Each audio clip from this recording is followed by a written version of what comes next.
Welcome back, everyone. In today's lecture, we're going to be talking a little bit more about object-oriented programming.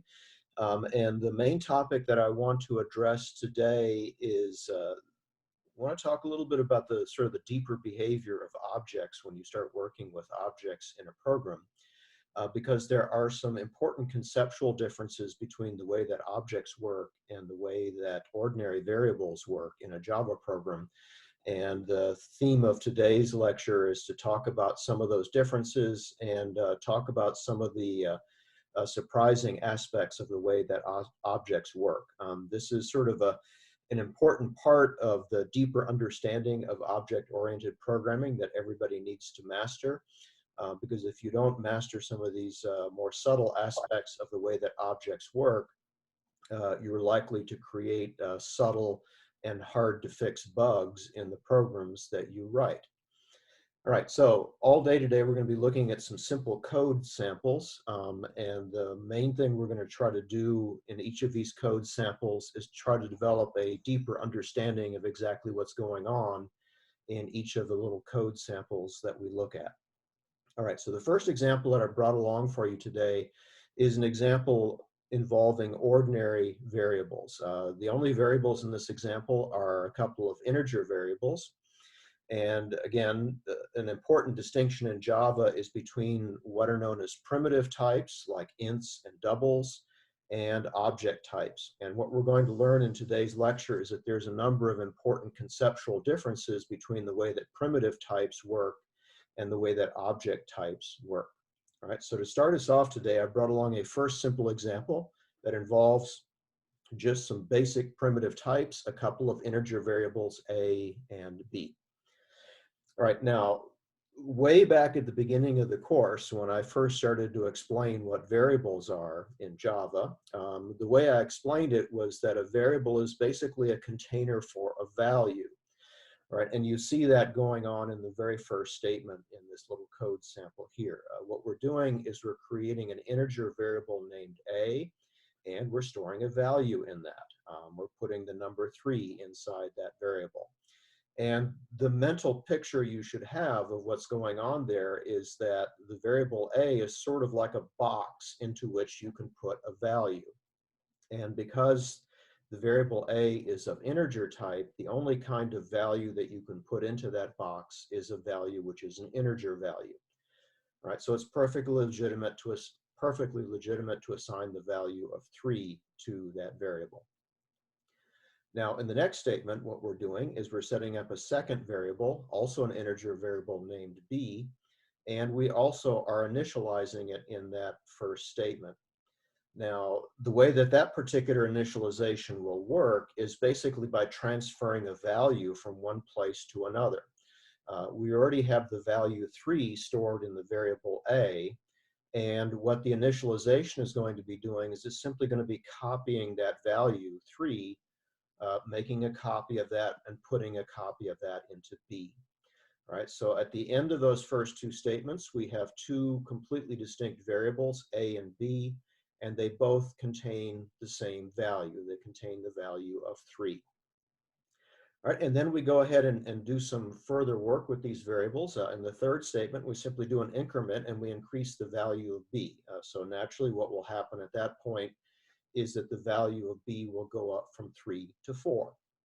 All right, and then the last thing we do is a couple of print statements that will show us the current values of the variables A and B. And of course, the first print statement will basically print that A is equal to 3, and the second print statement will print that B is equal to 4. All right, so this is all pretty straightforward stuff. And again, it relies on this understanding that a variable is a container for a value. And one thing you can do is you can copy those values from one place to another. Right, now, here is another very basic example, still working with integers. The only difference this time around is that we've involved a method in the discussion. All right, so imagine that we have a method, and this method has a single parameter that allows you to pass an integer to that method. And the method then proceeds to do some things with that integers. It will go ahead and increase its value by 1 and then print something based on what that integer x is. All right, and below that, we have a little snippet of code that illustrates how you might call this method. All right, so in the snippet below, we're setting up a variable named a. We're initializing it to have a value of 3. And then we're going to pass that a as a parameter to the method, the increment and print method. All right, now, whenever you do that, whenever you call a method, essentially what you're doing is you're passing a value into that method. In this case, what's going to happen is that the variable a already contains a value. It contains the value of 3. And when we pass a as a parameter to that method, essentially what's going to happen is that that value is going to get copied from one place to another. We're going to take that value of 3 and copy it out of a and copy it into the parameter x that appears in the method. All right, so then when we enter the method and we start running the code in the method, at that instant that we start running that code, x has the value of 3. And the next statement in the method will increase that from 3 to 4, and then it will print a message saying that x is equal to 4. All right, and then finally, after the method is all done doing whatever it's going to do, we will exit from that method, and the next thing we'll do is the print statement after the method call that then prints the current value of 3 of a, and what that will print, not surprisingly, is that a is equal to 3. All right, so when you run this code, it basically will start by printing a message saying that x is equal to 4, and then it will print another message saying that a is equal to 3. All right, and an important thing to note about this is that even though we passed a as a parameter to the method, all that really did was to take the value out of a and copy that into x. And then x, even though we increased x, that has no effect on the original a. The original a is left with its original value of 3, and when you print the message, it will in fact say that a is equal to 3. Okay, so these are all sort of standard sorts of behavior that you'll see when you're working with ordinary integer variables, and including things like passing those variables as parameters to methods. Right? And this is all pretty straightforward and pretty standard behavior in a program. Now, what I want to talk about next is how some of these behaviors may change when we switch to using objects. All right, so in the next set of examples, we're going to be working with some objects, and the starting point for that is we need to introduce a simple class here that I'll be used for purposes of illustration. All right, so here is a very simple class. It contains only a single member variable, which is an integer value. It has a constructor that allows you to initialize that integer value, and it has a couple of simple methods. One method it has is the increment method. When you call that method, that will basically cause the internal value to increase by 1. And it has a print method. And when you call that, it will basically print a message saying what the current value of that member variable is. Okay, so keep this simple class in mind. Next, what we're going to do is look at some code that uses this class and does some typical sort of object-oriented things with it. All right, so at the bottom here now is some sample code that illustrates the way that you would typically use this class. All right, so in the first line below, what we're doing is we're declaring a variable named a, whose type is this class that we've just created. And as always, the correct way to initialize an object is by using the new operation. All right, so we're going to create an object by making a new counter with an initial value of 3, and we're going to be storing that object in the variable a. All right, and then we're going to do a second statement, which creates a second object, and we're going to initialize that by basically setting b equal to a. All right, now, after we do all of that setup and we have 2 separate object variables, a and b, we then start messing around with some of these objects. The next thing we do is we tell b to increment its value, and then we go and print the values of both of the objects.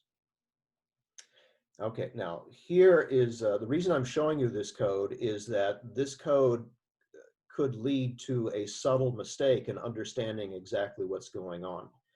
And the mistake here is that you may be mistaken in thinking that what happens in the second line in that code where I say counter B equals A is that we end up making a copy of the object A. Right? Because back in the example involving integers, when I had an integer A and I assigned it to another integer B, what that did is that took the value in A and copied it over to B. So if you sort of try to think in an analogous way here, you would think what would happen in this example is that we're going to end up making a copy of the object, and we'll end up with two different objects. And if we end up with two different objects and we tell the second one to increment itself, what will end up then is our first object having a value of 3 and the second one having a value of 4. And then when we print those two things, you would expect them to say, the first one to say, my value is 4. And then when you ask A to print itself, you would think that it would say, my value is 3. Right? And that seems like a perfectly reasonable understanding of what's going on here. But unfortunately, that understanding is wrong. What actually happens when you say counter B equals A is you don't actually end up making a copy of the A object and putting that in B. Instead, what actually happens behind the scenes is a little bit more complex. And that's the whole motivation for giving you this lecture today is to eventually understand, for us to understand exactly what's going on behind the scenes. All right, so to break this down a little bit further and to understand what really is going to happen in this example code, let's take a closer look at each piece of this code and look behind the scenes and try to explain exactly what's going to happen in each part of this little piece of sample code. Okay, and just to sort of tell you in advance what's going to happen, this is somewhat surprising. Instead of the print messages saying that B's value is 4 and A's value is 3, what it ends up saying is it says that B's value is 4 and A's value is also 4. Right now, that's somewhat surprising, and to understand why that happened, we're going to have to take a closer look at the code and look behind the scenes and understand what really is going on in this code. Okay, so for the next few slides, what I'm going to be showing you is a closer look at what's really happening in this code. And to help illustrate what's happening in this code, I'm going to be drawing a series of diagrams that show who all the players are in the code and exactly what the players are doing. Okay, so to start with, I'm going to show you an illustration of what happens in the very first line of code when we go ahead and create that counter object and we assign that to the variable A. Right now, behind the scenes, here's what's actually going to happen. There are actually going to be two separate players in this story. There's going to be the variable A, and there's going to be the object that we're creating. And what happens behind the scenes when you execute a statement like this is, first of all, you're asking for an object to be created. Right? So one of the things that you see going on in the picture is the object itself. This bigger box that you see right here, this is basically a visual representation of the object that we just created. And the object that we just created is a counter, and each counter has inside it a member variable. It has exactly one member variable, which is this value variable. And the purpose of that value variable is to store an integer value. Right? So what we just did when we said, let's make a new counter with a value of 3, is that statement created an object. And since that object has a member variable inside it, we also initialize that member variable to have a value of 3. So that is the object itself. And in the picture here, that's represented as this larger box that you see. Now, the other thing going on here is we're also creating a variable. This is a variable declaration saying we're going to introduce a new variable whose name is A, and this variable has a type which is a counter. Right now, when you first are introduced to that statement, what you may be tempted to believe is that what's happening here is that A itself is sort of like a container, and what we're going to be doing is we're going to be putting an object inside that container. Right? And that seems like a perfectly reasonable way to understand what's going on here, but unfortunately it's not correct. It's not what actually happens when we do this. what actually happens when we execute this statement is that, yes, we will be creating a variable named A, and like all variables, that variable is a container for something, but it's not going to be a container for the object itself. Instead, what's going to go into that variable A is information about where the object is located. All right, now again, that's going to take a little bit of a minute to sink in, because here's what's actually happening. We're creating an object, and like anything else that we create in a computer program, when we create an object, it has to live somewhere in the memory of the computer. Right? Now, once that object is created and it's placed somewhere in the memory, it has a location in the computer's memory, and technically that's known as an address. And what's actually going to get stored in the A variable is the location information saying where the object is actually located in the memory. Right? So it's not the case that we create an object and then put the object in the variable. What happens instead is a little bit more complicated. We create the object appears at some location in the memory, and what we end up storing in the variable is the location information saying, at this location, you will find an object, and that is the object that you have just assigned to the variable A. All right, so that's a little bit more complicated than you might have guessed for how things actually work, but it is very important that you understand that this is exactly what's going on when you create an object and you assign it to an object variable, because if you don't have this complete understanding of what's actually happening, you may misinterpret what will happen when you start working with object variables. Okay, now next, let's bring the second variable into the picture. All right, so what I did next is I introduced a second object variable named B, and I also did a little bit of initialization. I basically said, let's assign A to B. All right, now always in Java, whenever you take one variable and you assign it to another, literally what it does is it takes the contents of that one variable and it copies it into the other variable. Right. Now, the important thing to understand here is what's actually in the A variable is location information. All that A has inside it now is information about where some object is located. And if you take that information that's in A and copy it into B, what you're actually copying is the location information. So now what we have is two object variables, both of which contain information about where some object is located, and they both have the same location information in them. Right? So essentially what that means now is we have two object variables that are both essentially referring to the same object. Right? And the important thing to understand about what just happened there is that when we copied A into B, the only thing that got copied was the location information, and at no point in that process did we ever actually end up copying the object itself. Because in this picture, there is just one object, and what we've ended up with here is two different object variables, both of which refer to that same object. All right, so this is a very important aspect of the way that objects work, and you need to understand that this is really what's happening when you start creating object variables, and that is the most important part of this picture is the understanding that when you create an object, the object itself is separate from the variable that you use to work with that object, because the variable is there just to tell you where the object is located, right? And you can conceivably get yourself into a situation where you have multiple object variables, all of which refer to the same object. Okay, now let's look at some further consequences of this. Let's go back now with this understanding of what's happening. Let's go back and look at the code that I showed a minute ago, because now we have a better sense of what's going to go on here. All right, because now what we have is we have a single object. It's an object with a value of 3, and we have two variables that both refer to the same object.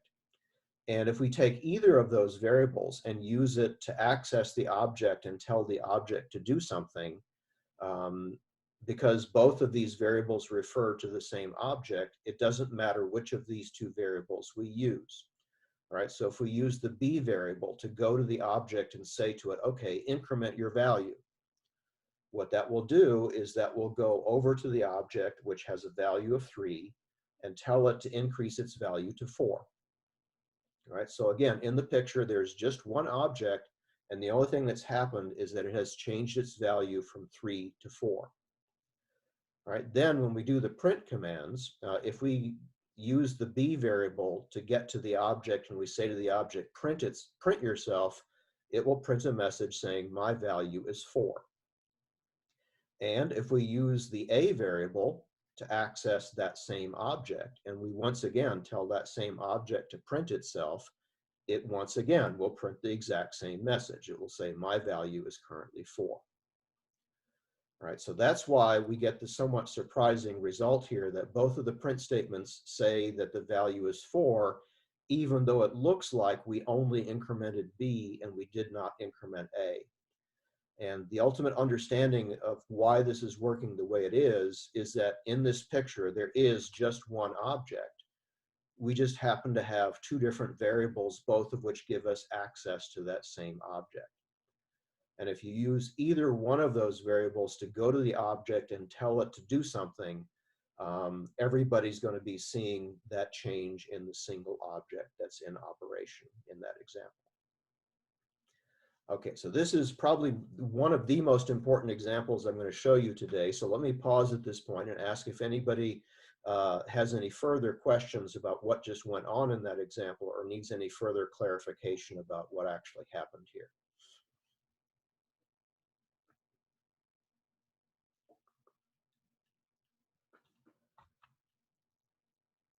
Okay, so next, let's take our new understanding of how all of these things work and let's try this in a slightly different scenario. All right, here now is a scenario that involves a method. So what I've done now is I've introduced just an ordinary static method. And the only difference with this method is that it is now designed to work with an object because now the parameter in this method is a counter object. Right, so what we're going to be doing is we're going to be passing a counter object to this method, and what the method will be doing is it will be talking to that object and saying to it, okay, increment your value, and then print what your value is. All right, and then below that, I have some code that makes use of that method. All right, so what we're going to do is we're going to create an object with a value of 3 and store this in the variable A.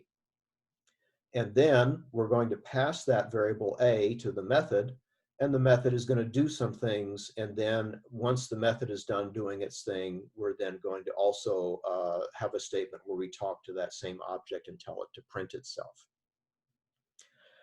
Okay, now once again, we need to have some pictures to illustrate what's going on here and to illustrate what's actually going to happen.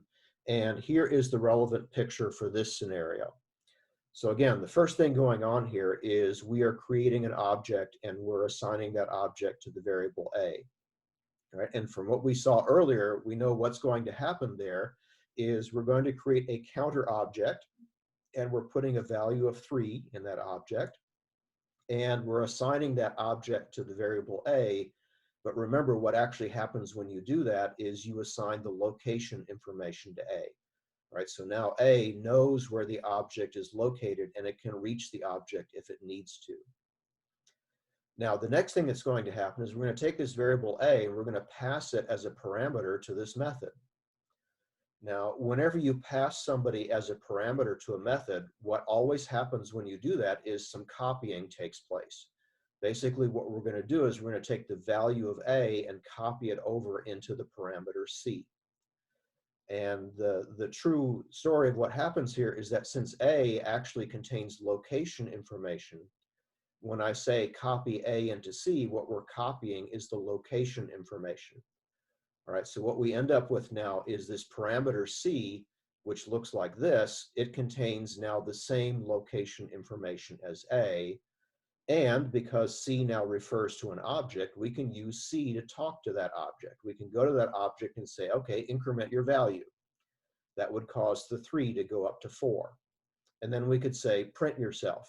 And at that point, the object will print a message saying, my value is 4. And then when we exit from that method, the last thing we're going to do is we're going to use the A variable to ask that the object to print itself. And since we're looking at the same object in both cases, and earlier the method told this object to increase its value to 4, now the object has a value of 4, and when you ask A to print the value of the object, it will say, my value is 4. Right, so again, that's another somewhat subtle example to illustrate what can happen when you pass an object as a parameter to a method. And the true understanding of what's going on here is that what you're really passing to the method is location information. And when you pass that location information and you copy the location information from A into C, you end up with a scenario where both the parameter C and the original variable A are just both pointing at the same object. And if you use C to tell that object to change itself, that object will change, and then A will notice those changes because both A and C are looking at exactly the same object. Okay, so here's another aspect of the way that object variables behave, and the key to understanding what's going on here is that object variables don't actually contain objects. What they actually contain is location information that tells you where the object is located. Right, and that is why when we refer to object variables in a Java program, we typically refer to them as object reference variables. And what we say is what is happening here is that A refers to an object, and C also refers to that same object, and that's why we frequently call these object reference variables. And you'll see that term used frequently in discussions of objects in Java. Okay, so that is this is a very important aspect of the way that objects work that I wanted you to understand, and that is the main idea that I want you to walk away from this lecture with. That when you create an object variable, there's not actually going to be an object in it. What there is going to be instead is information about where the object is located, and that information makes it possible for you to reach that object and interact with it and do things with it. All right, that's the very important concept I wanted to deliver today. Okay, now that we have this more sophisticated understanding of the way that object variables work, let me now show you some interesting applications of this idea. One interesting application of this idea is that you can actually put nothing in an object variable. And here's an example of this sort of thing happening. Because at the end of the day, since object variables are designed to store location information, there is actually a way to set up an object variable that refers to nothing. And the way you do that is you initialize the object variable by using a special nothing variable. This is the special value null, which is available in Java. Right? And if you use the special null value to initialize an object variable, what you have is an object variable that literally refers to nothing. There is no object for it to refer to, so it is considered to be referring to nothing. Now, the danger of doing this is that if you have an object variable that refers to nothing and then you try to use it, things are not going to go terribly well. In fact, what will actually happen is the first time you try to use that object variable to actually reach the object and work with the object, what will happen is that will actually generate a special error message. What you're going to get in that scenario is you're going to get a special message called a null pointer exception. And the null pointer exception happens anytime you try to use an object variable that has this null value in it. Because if the null value is there, it means that the variable doesn't actually point to an object. And since there is no object for A to refer to, if you then try to do something with that object, that simply won't work. And what Java will do to you in that scenario is it will stop your program and it will print a message saying that you have just generated a null pointer exception because you tried to use an object variable that doesn't actually refer to an object. All right, so please be aware of this, that you, in future instances, you may run into this scenario. And if you see one of these null pointer exceptions popping up in a program, the reason for it is that you're dealing with an object variable that doesn't actually refer to an object. Okay, now, in the last few minutes of today's lecture, I want to show you another interesting application of object reference variables. And there's a little bit of a story behind this example. So let me start by telling you this story. All right, so the story is that there is a special type of structure that we'd like to create. This is a type of structure that computer scientists will occasionally use in certain problems. And this structure is what's known as a stack. Right now, a stack is essentially a special type of list, which does things a little bit differently than a typical list. First of all, when you think of a list in Java, you typically think of a list that's laid out horizontally. The classic example of that is an array. For example, if you have an array of integers and you put 3 integers, 2, 3, and 4 into that array, the mental picture you would have of that is basically a list that's laid out horizontally with the numbers 2, 3, and 4. Now, the difference in a stack is that a stack is also a list. The only difference is that in a stack, the data values are arranged vertically instead of horizontally. Right? And one other difference between an ordinary list and a stack is that in an ordinary list, you can go to any location in the list that you like and put a new value there or read the value there. The stack, on the other hand, comes with an important restriction, and that is in the stack, the only part of the list you can ever see and manipulate is the very top of the list. All right, so if you have a stack and you put 3 values onto it, those values are going to be arranged vertically. And an important restriction that the stack forces you to operate under is that the only one of those values that you can ever see and work with is the value sitting at the top of the stack. Right, so the only value you can actually see here is the 4 sitting at the top of the stack. And the only operation you can do with the stack is to change what's at the top of the stack. You have 2 options. One is you can remove that 4 from the top, in which case the 3 becomes the top of the stack. Or you can put a new item on the top of that stack. For example, you can put the value 5 on top of that stack, and that simply puts a new item on the list. All right, so that's what a stack is. It's a special type of list that organizes its values vertically and allows you to only ever interact with the value that's sitting at the top of the stack. All right, next, let's talk about how you might implement a structure like this in Java. Here's the first step in setting up a structure like this, and that is to begin by setting up an object that can contain a single item in a stack. All right, so this is a very simple class called a stack item, and it has 2 member variables. One member variable is basically the value that you would like to store in that item. And the second member variable is basically something that's going to give you access to the item below this item in the stack. And this uses a somewhat unusual arrangement that we haven't seen before. What's going on here is I have put another stack item variable as a member variable inside this class. Okay, now that turns out to be a perfectly legal thing to do, and in a minute we'll see what that second variable will allow us to do. Okay, so this is a class that will allow us to represent a single item sitting on a stack.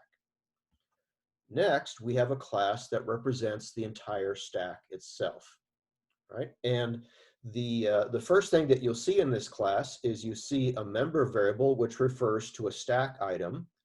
And since the only item that you are ever allowed to interact with in a stack is the item sitting at the top, that's what this member variable allows you to do. It allows you to get access to that one item that's sitting at the top of the stack and to interact with that one item. All right, and then I have added some methods that allow you to do some stack operations. One of these is the push operation, which allows you to push a new value onto the top of the stack. Another operation is called the peek operation. It basically allows you to ask, what is the value sitting at the top of the stack? And another key operation here is the pop operation, which allows you to remove what is currently sitting at the top of the stack and take that off of the stack.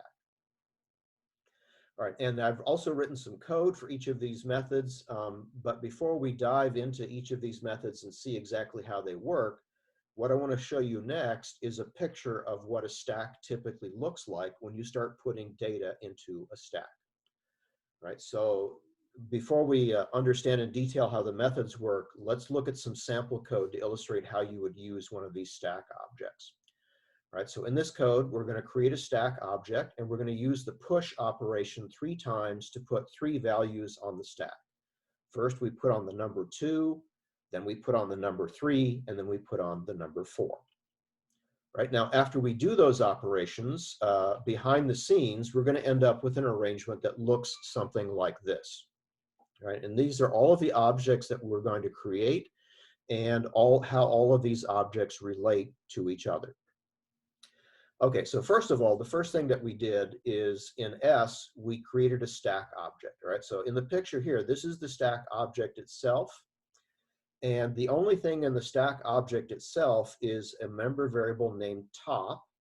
And what that member variable does is it gives you access to the item that's sitting at the top of the stack. Right now, the items themselves, those are represented separately here as 3 separate objects. And since I pushed 3 objects onto the stack, that created 3 stack item objects. So the first item that I pushed had a value of 2. The next value that I pushed had a value of 3. And the last value that I pushed had a value of 4. Right? And essentially what that does is that creates 3 stack item objects sort of piled on top of each other, and they basically form the contents of the stack. Right, and the most important part of this picture are all of the object reference variables, because in this picture there are several places where objects are referring to other things, and there's a series of arrows here to show you how all of those things work. For example, there's this variable S, and since S refers to a stack, what you see is inside S, there's information about where the stack object is located. So the picture is showing that S refers to this stack object. Then the stack object itself has a single member variable, which is an object reference that refers to a stack item. Specifically, it refers to the item that's currently at the very top of the stack. All right, so again, since that's an object variable, what it contains is location information, and it tells you where the item at the top of the stack is actually located and allows you to reach that item that is at the top of the stack. All right, and then finally, each of the stack items have as one of their member variables an object that allows you to refer to a different stack item. Right? And this is what's called the next member variable. Inside each stack item object, there's a member variable called next. And what that allows you to do is that allows you to get access to the next item in the stack. All right, so when you go to the item at the top and you look at its next value, that will refer to the object which is the next item in the stack. And then the next item in the stack itself has a next variable that refers to the next item below that, which gives you access to the item at the bottom of the stack. And finally, the item at the bottom of the stack basically has null as its value to indicate that there is no further items in the list below that for it to refer to. Right, so through the use of a bunch of different object reference variables in this picture, we basically make it possible for things to refer to each other and for things to link to each other. Right, so the stack can refer to the item which sits at the top of the stack, and each of the items that we put on the stack can refer to the items that appear below them in the structure that we're building. All right, so this is a fairly sophisticated use of object reference variables. In this application of object reference variables, we're using all of these object variables to connect objects to each other. All right, so here I'm connecting the stack to the item that's at the top of the stack. Here I'm connecting this item to the item below it. And then here I'm also connecting this item to the item below that. Right, so this is a somewhat more sophisticated use of object reference variables. And in this application, we use all of these object variables to basically connect a bunch of objects to each other to make a complete structure.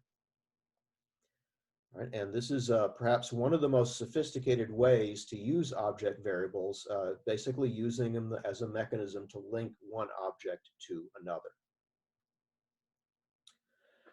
Okay, so again, let me pause at this point and ask if anybody has any questions about what's going on in the picture here, about what each of the boxes represent and how all the things are connected to each other.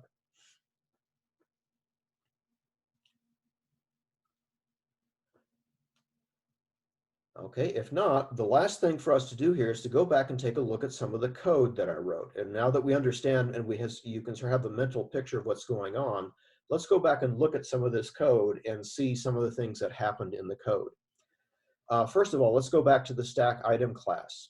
Again, an important thing about the stack item class is that one of the member variables here is an object variable. It's used for the purpose of connecting you to another stack item.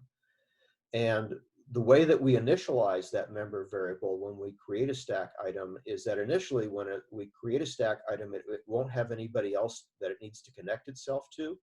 So in that case, the appropriate way to initialize that next variable is to say that next equals null. All right, so that's how when you first create a stack item, it will not be connected to anything else because that next variable that we use to connect things together, that starts out equal to null. All right, now let's take a look at some of the methods in the stack class. For example, in the stack class at the beginning, when you first create a stack, the stack is empty. And because the stack is empty and there are no stack items at all in the list, the appropriate way to initialize this top value is to also set that equal to null. That's a way of indicating that at this point in time, there are no items on the stack, and the top variable indicates that by storing a value of null. Right, next, we have the push method. Now, what's going to happen in the push method is that we're going to be putting a new value on the stack. And the first step in doing that is to create a stack item that holds that value. So here's some pretty straightforward code to make a stack item. But then the next thing we need to do is make sure that we hook it into the structure correctly. Now, if the stack used to have a different stack item at the top, what we need to do now is we need to take this new item that we just created and we need to link it to what used to be the top of the list. And the way we do that is by saying to the new item, okay, your next value will be the thing that used to be at the top of the list. Because what I'm about to do is I'm about to put you on top of that thing and you're going to become the new top item in the list. And as I'm doing that, and as I'm putting that new item onto the list, I have to link it to what used to be the top item in the list. And we do that by setting the next value in the stack item. And then once I've linked that into the list, the last thing to do is to declare this character to be the new top of the list. Because I've just created a new item that now needs to be recorded and recognized as the new item at the top of the list. All right, the next method is a method to check whether or not the list is empty. And the way that you tell whether or not the list is empty is by checking to see whether or not the top variable has the value null. Because if the top value is null, it means there are no stack items in the stack, and that's a way of checking that the stack is empty. All right, and then the next method answers the question, what is the value sitting at the top of the stack? Well, to do that, you go to the top variable, which gives you access to the item that's at the top of the stack. And then you go inside that item and ask it, what's your value? And that's what you would return as the value sitting at the top of the stack. All right, and finally, the pop operation, which is designed to remove the thing that was at the top of the stack. What that will do is that will go to the thing that is currently at the top of the stack and ask it, who comes after you?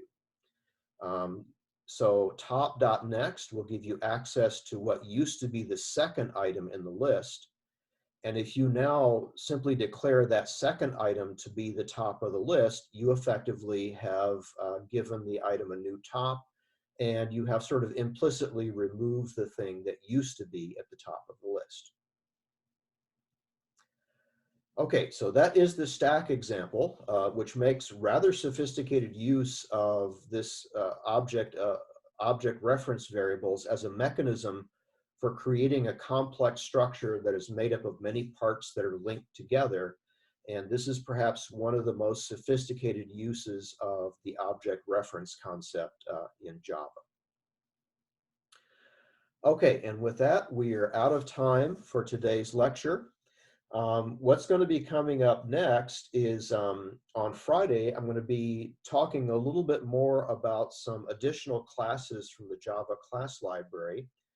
And then next week, we're going to be focusing pretty heavily on writing larger programs that make use of objects. And that's a key activity that we're going to be engaged in over the remainder of the term. Okay, but for now, this is today's lecture. Thank you all for coming. And we'll see you all back again for lecture on Friday or lab on Thursday.